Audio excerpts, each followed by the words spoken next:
सत श्री अकाल दोस्तों, मेरा नाम जितेंद्र सिंह। पिछले काफी समय से मुझे व्हाट्सएप पे मैसेज आ रहे थे कि मैं एक वीडियो बनाऊं true false and not given पे। कीपिंग दैट इन माइंड आज मैं आपके लिए वही वीडियो लेके आया हूं जिसकी आपने डिमांड की थी। ट्रू फॉल्स और नॉट गिवन पे जो मैं ये वीडियो आपके लिए बनाने जा रहा हूं, ये बहुत ही डिटेल में होगी। एक एक बात को मैं डिटेल में बताऊंगा आपको मैंने कैसे कीवर्ड्स को ढूंढना है, कैसे आंसर को लोकेट करना है और कैसे आंसर को समझना है। मैं आपको एक एक चीज बताऊंगा कि कौन सा ट्रू है, कौन सा फॉल्स है और क्या चीज होती है जिससे आंसर नॉट गिवन बन जाता है। सो ज्यादा टाइम ना लेते हुए मैं अपने वीडियो की तरफ चलता हूं। ये देखिए मेरे पास क्वेश्चन है ट्रू फॉल्स और नॉट गिवन के। मेरे पास यहाँ 6 क्वेश्चन और एक क्वेश्चन उन्होंने खुद अटेम्प्ट करके मुझे आंसर दिया हुआ है। आजकल की जो रीडिंग आ रही है उसमें शायद ऐसे क्वेश्चन नहीं आ रहे जिसमें आपको यहाँ पे एग्जाम्पल दिया हो, लेकिन जो पुरानी रीडिंग थी उसमें ऐसे क्वेश्चन आते थे। ट्रू फॉल्स और नॉट गिवन, सबसे पहले तो हमें ये समझ ट्रू फॉल्स और नॉट गिवन होते क्या है। ट्रू का मतलब होता है कि जो स्टेटमेंट आपको यहाँ दी, जैसे कि ये मान लीजिए ये वाली स्टेटमेंट है, आपको यही स्टेटमेंट जो इसका मीनिंग निकल रहा है ऐसा ही एग्जैक्टली मीनिंग आपको ये जो ऊपर पैराग्राफ है उसमें आपको कीवर्ड्स मिले, उसमें आपको वही सब कुछ मिला जो वहाँ पे दिया है, तो ये हो गया यहाँ पे ट्रू।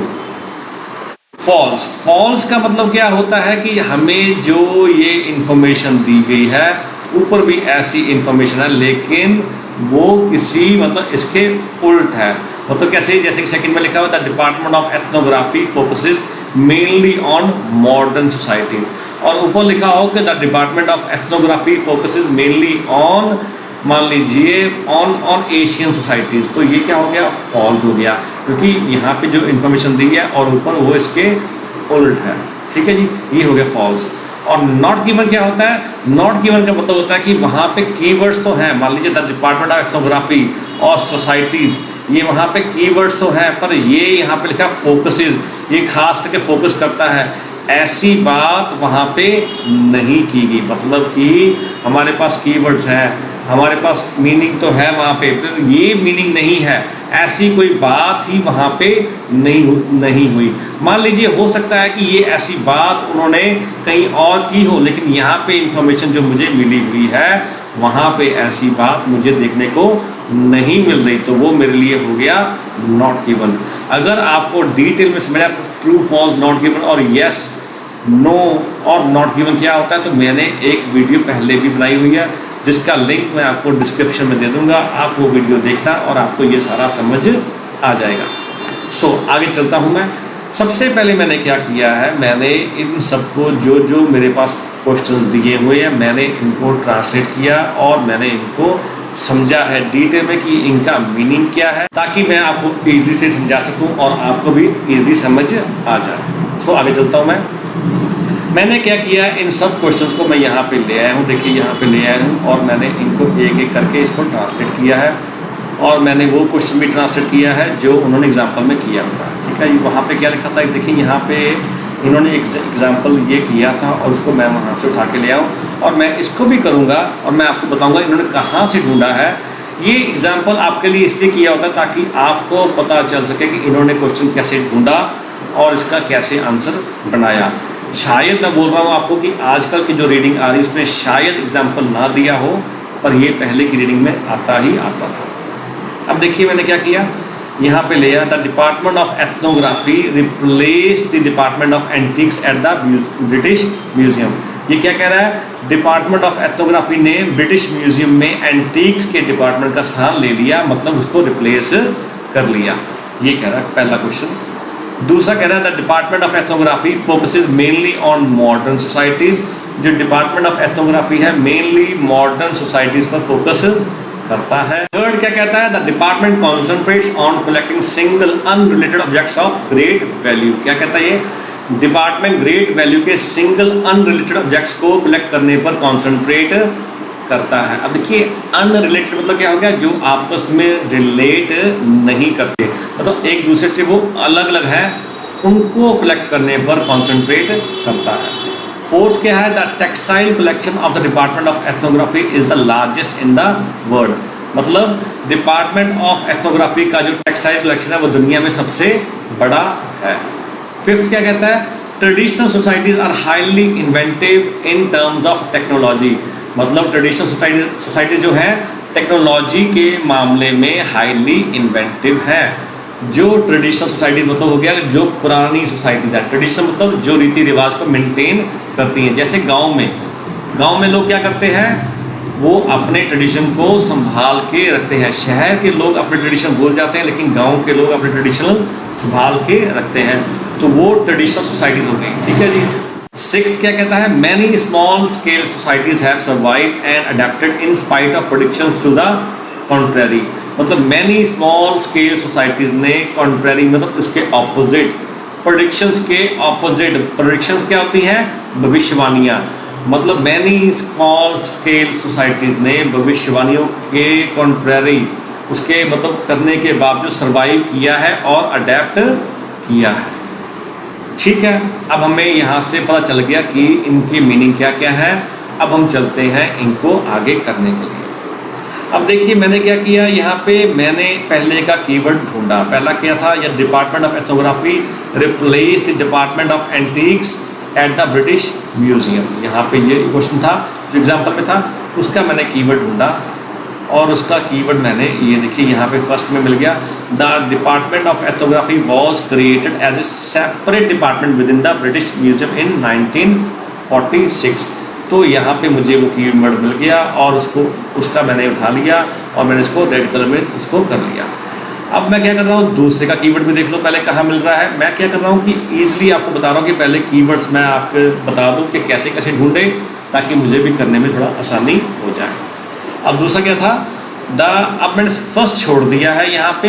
फर्स्ट थोड़ा सा कंट्रोवर्शियल था, इसलिए मैं आपको ये फर्स्ट नहीं करवा रहा, ये थोड़ा सा कंट्रोवर्शियल था। मैं सेकंड पे आ गया हूँ और मैं यहाँ से स्टार्ट कर रहा हूँ अपने क्वेश्चन।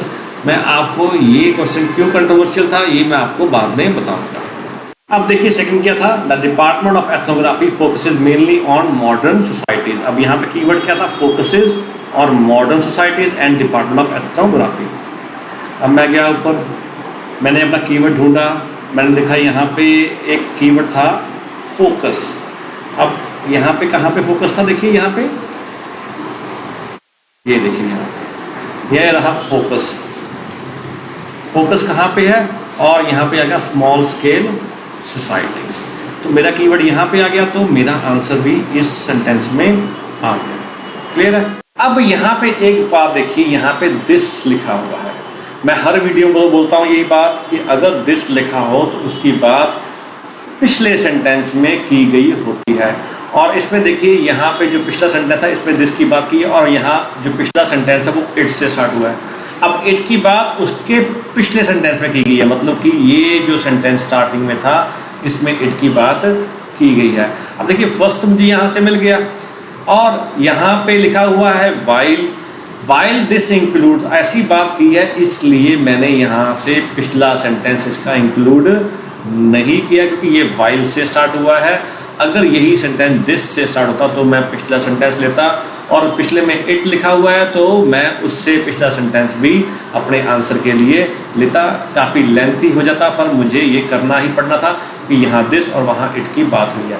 बट यहाँ पे वाइल से स्टार्ट हुआ है, इसलिए मैं दिस पे इतना कॉन्सेंट्रेट नहीं करूँगा और पिछले सेंटेंस को इंक्लूड नहीं करूँगा। चलिए आगे चलता हूँ। अब देखिए थर्ड जो है वहाँ पे क्या कह रहा है, the department concentrates on collecting single unrelated objects of great value. ठीक है, इसका मैं कीवर्ड ढूंढता हूँ आगे। ग्रेट वैल्यू की बात हुई है, सिंगल अनरिलेटेड ऑब्जेक्ट्स की बात हुई है, वो देखते कहाँ बात हुई है। अब यहाँ पे देखिए, यहाँ पे इंडिविजुअल ऑब्जेक्ट्स की बात आ गई, ये देखिए इंडिविजुअल ऑब्जेक्ट्स की बात आ गई। ठीक है, कलेक्टिंग की बात आ गई। ठीक है, डिपार्टमेंट की बात यहाँ आ गई। ठीक है, अब यहाँ देखिए यहाँ पे भी दिस लिखा हुआ है। दिस लिखा हुआ है तो मुझे पिछला सेंटेंस इंक्लूड करना पड़ गया अपने आंसर में, पर यहाँ पे कोई वाइल हाउएवर नहीं लिखा, यहाँ पे लिखा है टू दिस। अब ये दिस से स्टार्ट हुआ है तो इसके लिए मैंने पिछला सेंटेंस पे इंक्लूड अपने आंसर में कर लिया, और यहाँ डिपार्टमेंट की बात भी हो गई है, कलेक्टिंग की बात भी हो गई है, और इंडिविजुअल ऑब्जेक्ट्स की बात भी हो गई है। मुझे अपने कीवर्ड्स मिल गए और मेरा आंसर मुझे पता यहीं पर है। यहाँ पे फिर मैं कह रहा हूँ दिस शुड लिखा हुआ है, दिस के लिए मुझे पिछला सेंटेंस अपने इंक्लूड करना पड़ गया। क्लियर है? सो अब आपको मैंने बता दिया है कि मैंने कीवर्ड्स कैसे चूज़ किए और आपने भी कीवर्ड्स कैसे ढूंढने हैं। अब मैं चलता हूँ अपने मेन पार्ट पे, जहाँ पे मैं आपको समझाऊंगा ट्रू, फॉल्स और नॉट गिवन क्वेश्चन कैसे बना है। मैंने कीवर्ड्स उठा लिए हैं, उसको मैंने क्या किया, एक एक कीवर्ड्स को मैं यहाँ पे लेके आ गया, ये कीवर्ड लेके आ गया, इनको मैंने ट्रांसलेट किया और जो मैंने क्वेश्चन ऊपर ट्रांसलेट किया था, जो मैंने आपको पहले दिखाए थे, ये ट्रांसलेट किए थे, वो मैंने उठा के नीचे ले आया, उसके क्वेश्चन के नीचे ले आया, ताकि आप कंपेयर कर लें दोनों स्टेटमेंट्स को और आपको क्लियर हो जाए कि ये ट्रू है, फॉल्स है या फिर ये नॉट ट्रू बनता है। देखिए पहला क्वेश्चन क्या था, the department of ethnography was created as a separate department within the British Museum in 1946। और यहाँ पे क्या लिखा था, इसको ट्रांसलेट मैंने किया तो क्या बना, जो डिपार्टमेंट ऑफ एथनोग्राफी है 1946 में ब्रिटिश म्यूजियम के भीतर एक सेपरेट डिपार्टमेंट के रूप में बनाया गया था। और यहाँ पे जो क्वेश्चन दिया गया था वो उसमें क्या गया था, द डिपार्टमेंट ऑफ एथनोग्राफी ने ब्रिटिश म्यूजियम में एंटीक्स के डिपार्टमेंट का स्थान ले लिया। नहीं, उसने एंटीक्स का डिपार्टमेंट का स्थान नहीं लिया, वो एक सेपरेट डिपार्टमेंट के रूप में बनाया गया था, किसी और डिपार्टमेंट को उसको रिप्लेस उसने नहीं किया। तो ये आंसर क्या बन गया, ये मेरा फॉल्स बन गया। ठीक है जी, क्लियर है? आगे चलता हूँ। आगे देखिए, ये मैं लेके आया हूँ अपना दूसरा क्वेश्चन का, जो मुझे कीवर्ड मिले थे, जहाँ पे उसको उठा के ले आया। यहाँ से दिस था, दिस से मैं यहाँ तक ले आया और उसको पिछला इंक्लूड किया, क्योंकि दिस की बात यहाँ हुई तो मुझे पिछला भी यहाँ पे लाना पड़ा। अब देखिए कि पहला सेंटेंस जो मैंने यहाँ से यहाँ तक, इसका मतलब क्या होता है, विजिटर्स एंड स्कॉलर्स को नॉन वेस्टर्न कल्चर्स के बारे में इंफॉर्मेशन प्रोवाइड करने में डिपार्टमेंट का इम्पोर्टेंट रोल है। मतलब उसका जो रोल है, जो इंफॉर्मेशन प्रोवाइड करने का, किसको, विजिटर्स एंड स्कॉलर्स को जो इंफॉर्मेशन प्रोवाइड करना है, किसके बारे में, नॉन वेस्टर्न कल्चर के बारे में, तो उसमें डिपार्टमेंट का मेन रोल है। ये फर्स्ट कहता है। इसके बाद क्या कहता है, इसको पाने के लिए, मतलब टू दिस एंड, मतलब इसका मतलब क्या हो गया, इसको पाने के लिए। अब यहाँ पे सेंटेंस चल रहा था ये ऊपर वाला, और यहाँ पे देखिए ये ऊपर सेंटेंस चल रहा था, उसके बाद उन्होंने लिखा टू दिस एंड। अब यहाँ पे टू दिस एंड का मतलब क्या होगा, इसको पाने के लिए, मतलब ये जो चीज़, जो इन्फॉर्मेशन देने के लिए, इसको करने के लिए या इसको पाने के लिए। क्या था, ग्रुप ऑफ मटेरियल्स की तुलना में इंडिविजुअल ऑब्जेक्ट्स को कलेक्ट करने का एम्फेसिस ऑफनली कम रहा है। मतलब डिपार्टमेंट ने क्या किया है, ग्रुप ऑफ मटेरियल्स जो है उसको ज़्यादा कलेक्ट किया है और इंडिविजुअल ऑब्जेक्ट्स को उसने कम ही उसने कलेक्ट किया है। तो इसने कहा क्या है, collecting emphasis has often been less on individual objects than on group of materials. मतलब कि ग्रुप ऑफ मटेरियल्स पे उसका ज़्यादा ध्यान रहा है और इंडिविजुअल ऑब्जेक्ट्स पे उसका ध्यान कम रहा है। और ग्रुप ऑफ मटेरियल कौन से, which allow the display of a broad range of a society's cultural expression. मतलब ग्रुप ऑफ मटेरियल कैसे, जो सोसाइटी के कल्चर एक्सप्रेशन की एक ब्रॉड रेंज को डिस्प्ले करने की अनुमति देता है, जो कि अलाउ करता है, मतलब अलाउ करता है display of broad range of societies culture expression को दिखाने में वो अलाउ करता है। ठीक है जी। अब देखिए यहाँ पे क्वेश्चन क्या गया था, डिपार्टमेंट ग्रेट वैल्यू के ऑब्जेक्ट्स को कलेक्ट करने पर कॉन्सेंट्रेट करता है। नहीं, वो ग्रेट वैल्यू के ऑब्जेक्ट्स को कलेक्ट करने पर कॉन्सेंट्रेट नहीं करता। वो किस पे कॉन्सेंट्रेट करता है, वो ग्रुप ऑफ मटेरियल्स को कलेक्ट करने पर ज़्यादा कॉन्सेंट्रेट करता है। और लेकिन वो करता तो इंडिविजुअल ऑब्जेक्ट्स भी है, लेकिन इंडिविजुअल ऑब्जेक्ट्स को वो कम कॉन्सेंट्रेट करता है, वो ग्रुप ऑफ मटेरियल पे ज़्यादा कंसंट्रेट करता है, ना कि जो ग्रेट वैल्यू की है, मतलब जिसकी वैल्यू बहुत ज़्यादा है उसको कलेक्ट करने पर कॉन्सेंट्रेट नहीं करता। वो ऐसे ऑब्जेक्ट्स को कलेक्ट करने की कॉन्सेंट्रेट करता है जो कल्चर एक्सप्रेशन को, सोसाइटी के कल्चर एक्सप्रेशन की ब्रॉड रेंज को डिस्प्ले करने में वो अलाउ करता है। तो ऐसे वो ऑब्जेक्ट्स लेता है, ग्रेट वैल्यू के नहीं लेता। तो ये क्या आंसर हो गया मेरा, यहाँ पे ये हो गया मेरा फॉल्स। क्लियर है जी। आगे चलते हैं। आगे देखिए थर्ड का मैं लेके आया हूँ नीचे कीवर्ड, और मैंने इसको ट्रांसलेट किया। क्या कहता है, the materials collected includes great technical series. जो मटीरियल कलेक्ट किया उसमें ग्रेट टेक्निकल सीरीज इंक्लूड है। For instance Bolivia, Guatemala, Indonesia and areas of West Africa के टेक्सटाइल, मतलब यहाँ टेक्सटाइल्स फॉर्म बताया गया, यहाँ से लिए गए हैं। और ऑफ आर्टिफैक्ट, मतलब ऐसे आर्टिफैक्ट्स जैसे कि एक बोर्ड, मतलब ये मटेरियल कलेक्ट किया गया है और यहाँ से टेक्सटाइल लिया गया है, ये उसने बात यहाँ पे की है। क्वेश्चन में क्या कहा गया है? क्वेश्चन कहता है द डिपार्टमेंट ऑफ एथनोग्राफी का टेक्सटाइल कलेक्शन दुनिया का सबसे बड़ा है। देखिए यहाँ पे टेक्सटाइल की तो बात हुई है, ठीक है जी, डिपार्टमेंट ऑफ एथनोग्राफी की बात भी हुई है, और दुनिया का सबसे बड़ा है, दुनिया में सबसे बड़ा है, ऐसी बात यहाँ पे नहीं की गई और ऐसी बात मुझे यहाँ पे मिली भी नहीं है। तो क्या हो गया मेरा यहाँ पे आंसर? मेरा आंसर यहाँ पे नॉट गिवन हो गया, क्योंकि ऐसी बात यहाँ पे मुझे मिलती नहीं है कि ये दुनिया में सबसे बड़ा है। ये बताया गया कि यहाँ से टेक्सटाइल लिया गया है, लेकिन सबसे बड़ी की बात यहाँ पे नहीं। तो इसका नहीं, ये भी क्या हो गया?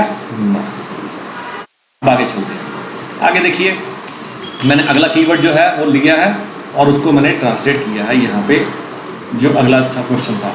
इस पे क्या है? In fact traditional practices draw on a continuing wealth of technological ingenuity. Ingenuity का मतलब क्या होगा? The ability to think creatively. मतलब इंजेन्युइटी का मतलब यहाँ पे क्या हो गया कि ऐसी एबिलिटी जिसपे हम लोग क्रिएटिवली थिंक कर सकते हैं, क्रिएटिवली सोचने की शक्ति, ठीक है। अब यहाँ पे ट्रांसलेट किया तो क्या बना? In fact traditional practices technological ingenuity की कॉन्टिन्यूइंग वेल्थ पर बेस्ड है, मतलब वो उसकी वेल्थ पर बेस्ड है। अब क्या कहता है यहाँ पे? मेरा क्वेश्चन कहता है ट्रेडिशनल सोसाइटीज टेक्नोलॉजी के मामले में हाईली इन्वेंटिव है। अब देखिए, ट्रेडिशनल सोसाइटीज यहाँ पे हुआ ट्रेडिशनल प्रैक्टिसेस।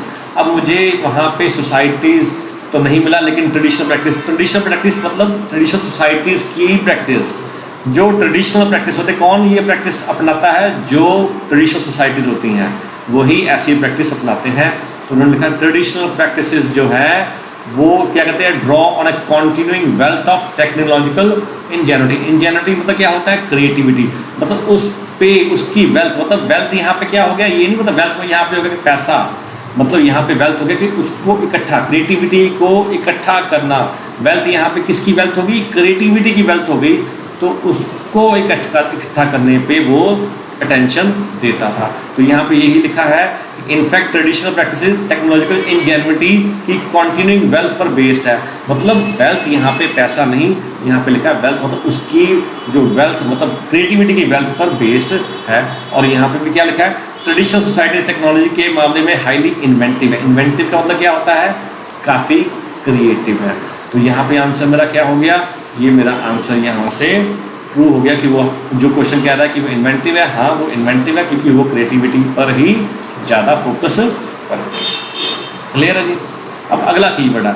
अगला कीवर्ड काफ़ी लंबा है, क्योंकि यहाँ पे बहुत सारी बात हुई थी। यहाँ पे देखिए दिस था, मेरा कीवर्ड इसके अंदर था, पर क्योंकि यहाँ पे दिस की बात हुई तो मुझे यहाँ से पिछला लेना पड़ा, क्योंकि यहाँ पे इट की बात हुई थी और उसके लिए मुझे पिछला सेंटेंस भी लेना पड़ा, और इतना बड़ा सेंटेंस मेरा हो गया। हो सकता है कि मेरा आंसर मुझे ये लास्ट सेंटेंस से ही मिल जाए, लेकिन ऐसा नहीं होगा, हर बार ऐसा नहीं होगा। और जहाँ दिस पे आए मुझे पिछला सेंटेंस उसमें इंक्लूड करना पड़ेगा, और अगर उसी सेंटेंस में इट आए तो मुझे उससे पिछला सेंटेंस भी इंक्लूड करना पड़ेगा। अब आप देख रहे हैं कि ये कैसी रीडिंग थी? इस रीडिंग में बहुत सारे दिस आए और दिस की बात पीछे हुई, और पीछे में इट आ गया, और इट की बात उससे मुझे पिछला भी सेंटेंस लेना पड़ गया। काफ़ी लंबे सेंटेंस बनाने पड़ गए और काफ़ी लंबा समझना पड़ गया। पर यही करना है मुझे एग्जाम में भी, मुझे यही एक चाह रहा है जब दिस आ जाए ताकि मुझे सेंटेंस समझ आ जाए। हर बार ऐसा नहीं होगा कि मुझे बस लास्ट से आंसर मिल जाएगा, मुझे ज़्यादा समझना पड़ेगा। क्लियर है? अब ये सेंटेंस क्या कह रहा है? ये सेंटेंस कह रहा है 1945 के बाद एशिया एंड अफ्रीका की इंडिपेंडेंस के साथ ये अज्यूम किया गया था कि इकोनॉमिक प्रोग्रेस तेजी से कई स्मॉल स्केल सोसाइटीज़ के डिस्पेयर होने या एसिमुलेट होने की ओर ले जाएगी। मतलब एसिमुलेट क्या होता है? Change to become more similar, मतलब जो सोसाइटीज़ है, स्मॉल सोसाइटीज़ हैं, स्मॉल स्केल सोसाइटीज़ हैं, वो चेंज हो जाएंगी और ज़्यादा से ज़्यादा वो मॉडर्न या कुछ और हो जाएंगी। ये उन्होंने कहा कि 1945 के बाद जो एशिया और अफ्रीका की इंडिपेंडेंस के साथ क्या हुआ, ये अज्यूम किया गया था कि इकोनॉमिक प्रोग्रेस जो तेज़ी से कई स्मॉल स्केल सोसाइटीज़ के डिसअपेयर होना या उनको चेंज करने की ओर ले जाएगी। इसलिए ये फेल्ट किया गया कि म्यूजियम को उन लोगों को रिप्रेजेंट करने वाला मटेरियल एक्वायर करना चाहिए जिनकी कल्चरल, रिचुअल और पॉलिटिकल स्ट्रक्चर इर्रेवोकेबल चेंज के पॉइंट पर थी। मतलब उन्होंने क्या कहा कि इसकी उन्होंने कहा ये फेल्ट किया गया कि म्यूजियम को ऐसी ऐसी चीज़ें एक्वायर करनी चाहिए जो जिसमें क्या हो, कल्चर, रिचुअल और पॉलिटिकल स्ट्रक्चर्स दिख रहा हो। इर्रेवोकेबल चेंज मतलब वो चेंज ना हो सकने वाला हो। और ये एटीट्यूड इस रियलाइजेशन के साथ का बदल गया। मतलब उन्होंने क्या कहा, लास्ट में बोला कि ये रियलाइजेशन, ये एटीट्यूड था कि ये चीज़ एक्वायर करनी है क्योंकि स्मॉल स्केल सोसाइटी डिसअपेयर हो जाएंगी, ऐसी एटीट्यूड क्या है इस रियलाइजेशन के साथ बदल गया। मतलब ये रियलाइजेशन के साथ बदल गया कि मार्जिनल कम्युनिटीज़ मतलब अस्थिर, फिकल वर्ल्ड इकोनॉमी में पार्शियल इंटीग्रेशन के बावजूद क्या हुआ, जीवित रह सकते हैं और अडेप्ट कर सकते हैं। मार्जिनल कम्युनिटीज़ कौन सी होगी, छोटी कम्युनिटीज़। उन्होंने क्या किया, यहाँ पे इंग्लिश में थोड़ा ज़्यादा क्लियर हो जाएगा, this attitude altered with the realisation, ये एटीट्यूड चेंज हो गया, किसके रियलाइजेशन के साथ चेंज हो गया, दैट मार्जिनल कम्युनिटीज, मार्जिनल यहाँ पे क्या आ गया, स्मॉल, मार्जिनल यहाँ पे स्मॉल कम्युनिटीज कैन सर्वाइव, वो क्या सर्वाइव कर सकती हैं in spite of partial integration into a notoriously fickle world economy. मतलब कि जो वर्ल्ड की इकोनॉमी है वो जो उसकी पार्शियल इंटीग्रेशन हो रही है उसके बावजूद स्मॉल स्केल सोसाइटीज जीवित रह सकती हैं और इसके साथ ये एटीट्यूड चेंज हो गया। ठीक है जी, यहाँ पे क्या कहता है, many small scale societies contrary भविष्यवाणियों के बावजूद सर्वाइव किया है और अडेप्ट किया है। मैनी स्मॉल, ये क्वेश्चन था, क्वेश्चन में क्या था, many small scale societies, contrary मतलब ऑपोजिट, कॉन्ट्ररी ऑपोजिट में इसके बावजूद, भविष्यवाणियों के बावजूद, जो उसके कॉन्ट्ररी भविष्यवाणी थी उसके बावजूद उन्होंने सर्वाइव किया और उन्होंने अडेप्ट किया है। और यहाँ से ये ठीक कह रहा है क्योंकि लास्ट में कहा गया था कि उन्होंने सर्वाइव किया है, पार्शियल इंटीग्रेशन के बावजूद भी उन्होंने सर्वाइव किया है। और पहले यही सोचा गया था कि ये सोसाइटीज़ को डिसअपेयर हो जाएंगी, ये सोसाइटीज शायद सर्वाइव ना कर पाए। तो ये क्या हो गया मेरा ट्रू, क्लियर है। सो होपफुली इस वीडियो के बाद आपको ये पता चल जाएगा कि कैसे ट्रू, फॉल्स और नॉट गिवन हमने समझने हैं। हमें सेंटेंस को समझना पड़ेगा, सेंटेंस क्या कह रहा है, बिना उसको समझे हम true, false and not given नहीं निकाल सकते। नॉट गिवन तभी निकाल पाएंगे जब हमें पता लगा कि ऐसी बात वहाँ पे नहीं हुई और मुझे अपना जो सेंटेंस है वो समझ आ जाए। So if you like my video, please subscribe my channel, continue watching my videos, and I'm gonna make more and more videos like this for you, so that आप घर बैठे IELTS आराम से कर सकें। Thanks for watching.